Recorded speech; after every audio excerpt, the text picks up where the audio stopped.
अपने अपने बुद्ध। बुद्ध होकर घर त्यागना आसान है, यशोधरा बन संसार में जीना और अपने दायित्वों का निर्वाह करना आसान नहीं है। लक्ष्मण बनना आसान है, पर उर्मिला बन 14 साल इंतजार करना आसान नहीं है। उनका नाम नारायण था, लंबे चौड़े सुदर्शन व्यक्तित्व के मालिक और तीक्ष्ण बुद्धि वाले थे। पिता सरकारी नौकरी में थे, भरा पूरा परिवार था। पिता पक्षाघात के कारण बिस्तर पर पड़ गए तो उनकी जगह नारायण जी को नौकरी मिल गई। पूरे परिवार की जिम्मेदारी नारायण जी के कंधों पर आ गई। घर की जिम्मेदारी ने नारायण जी को गंभीर बना दिया। परिवार के सदस्यों से वो मतलब की ही बात करते। जब भी वो बाहर से घर आते, घर में शांति छा जाती। बहनें अगर छज्जे पर खड़ी रहती तो अंदर चली जाती। घर पर अब उनके विवाह की बातें होने लगी। पहले तो उसे टालते रहे, फिर माता पिता की भावात्मक जिद के सामने उनको झुकना पड़ा। उनके लिए एक सुयोग्य कन्या ढूंढी गई। उनका विवाह हो गया। चाची ने आते ही घर की जिम्मेदारी अपने ऊपर ले ली। किसको क्या चाहिए चाची चाचा को बताती। चाचा जी और चाची के बीच यही वार्तालाप होता था। इसके अलावा हमने कभी उन्हें चाची के साथ हंसते बोलते या कभी उनका सुख दुख साझा करते नहीं देखा। इसी तरह चाचा चाची का जीवन चलता रहा। उनके एक बेटी और बेटा हो गए। चाची ने घर की हर जिम्मेदारी को बखूबी निभाया। नंदों का विवाह अच्छे घरों में कराया।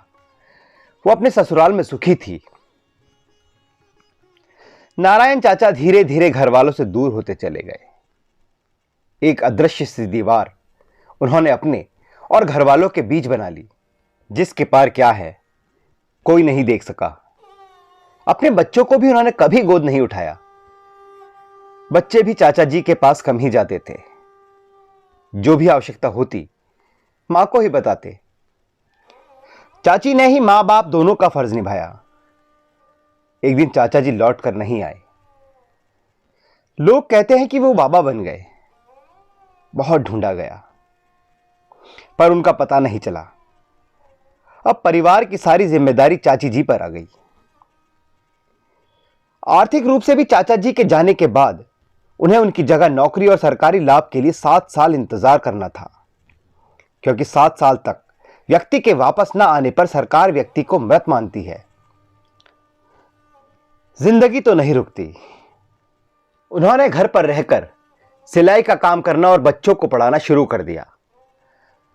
ससुर जी की पेंशन मिलाकर परिवार की गाड़ी खींचने लगी। चाचा जी के जाने के बाद भी चाची ने अपने सुहाग के चिन्हों को नहीं छोड़ा।